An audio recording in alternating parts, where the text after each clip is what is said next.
ஏன்னா உங்களுக்கு right one ஆப்ல எப்படி லோக்கல் ட்ரெயின் டிக்கெட் புக் பண்ணுறதுன்னு தெரியலையா? அப்போ இந்த வீடியோ ஃபுல்லாக பாருங்க. நான் உங்களுக்கு அதில் ஈஸியாக புக் பண்ணுறதுன்னு சொல்லி தரேன். அதுக்கு முன்னாடி நீங்கள் நம்ம சேனலை சப்ஸ்கிரைப் பண்ணாம இருந்தீங்கன்னா அப்படியே சப்ஸ்கிரைப் பண்ணிடுங்க. இப்போ வாங்க ஸ்டார்ட் பண்ணலாம். ஃபர்ஸ்ட் நான் டிஸ்கிரிப்ஷனில் கொடுத்துருக்க அந்த லிங்கை கிளிக் பண்ணி இந்த ரைட் ஒன் ஆப்பை டவுன்லோட் பண்ணி லாகின் பண்ணிக்கோங்க. ஆல்ரெடி லாகின் பண்ணிட்டேன். இப்போ இதுதான் இதோட ஹோம் பேஜ். இங்க வந்து அன்ரிசர்வ் இந்த ஆப்ஷனை செலக்ட் பண்ணுங்க. இப்போ ஃப்ரம் டு டெஸ்டினேஷன் செலக்ட் பண்ணுங்க. நீங்க எங்க இருந்து எங்க டிராவல் பண்றீங்கன்னு. நான் எக்மூர் டு பலவரம் என்டர் பண்றேன். நெட்டிக்கில ப்ரொசீட் டு புக் கொடுங்க. இப்போ உங்க ஜர்னி டைப்பை செலக்ட் பண்ணுங்க.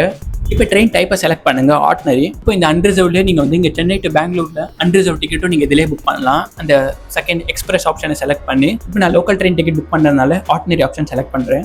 இப்போ செகண்ட் வந்து இப்போ டிக்கெட் டைப்பில் வந்து ஜர்னி அண்ட் ரிட்டர்ன் செலக்ட் பண்ணிக்கோங்க. நான் ரிட்டர்னை சேர்த்து எடுக்கிறேன். ஸோ ரிட்டர்ன் ஆப்ஷன் செலக்ட் பண்ணுறேன். இப்போ கீழே வந்து பேசஞ்சர் செலக்ட் பண்ணுங்க. அடல்ட்ஸ் எத்தனை பேர், சைல்டு எத்தனை பேருன்னு செலக்ட் பண்ணிக்கோங்க. நான் அடல் வந்து 1 செலக்ட் பண்ணிக்கிறேன். இப்போ கிளாஸ் செலக்ட் பண்ணுங்க. ஃபர்ஸ்ட் கிளாஸா செகண்ட் கிளாஸான்னு செலக்ட் பண்ணிக்கோங்க. இப்போ கீழே புக் நோ கொடுங்க. நீங்கள் எந்த மோட் வழியாக நீங்கள் பே பண்ணுறீங்களோ செலக்ட் பண்ணுங்க. நான் யூபிஐ வச்சு பே பண்ணுறேன். ஸோ யூபிஐ ஆப்ஷனை செலக்ட் பண்ணுறேன். இப்போ பே வித் எனி யூபிஐ இந்த ஆப்ஷனை செலக்ட் பண்ணுங்க. இப்போ நீங்கள் ஃபோன்பே ஒரு ஜிபே யூஸ் பண்ணி பே பண்ணிக்கலாம். ஒன்ஸ் பேமெண்ட் ஆயிடுச்சுன்னா இங்கே ஹோம் பேஜில் உங்களுக்கு கீழே இங்கே வந்து மை புக்கிங்ஸ் இருக்கா இந்த ஆப்ஷனை கிளிக் பண்ணுங்க. இப்போ இங்கே பாருங்க எக்மூர் டு பலவரம் இந்த ஆப்ஷன் காட்டுது. இப்போ ஜஸ்ட் இங்கே வியூ டீட்டெயில்ஸை கொடுத்தீங்கன்னா உங்கள் டிக்கெட் அந்த வியூ ஆகும். இந்த டிக்கெட் வந்து டைனாமிக் மாதிரி செட் பண்ணியிருக்காங்க. 5 மினிட்ஸ்க்கு தான் அந்த டிக்கெட் வியூ ஆகும்.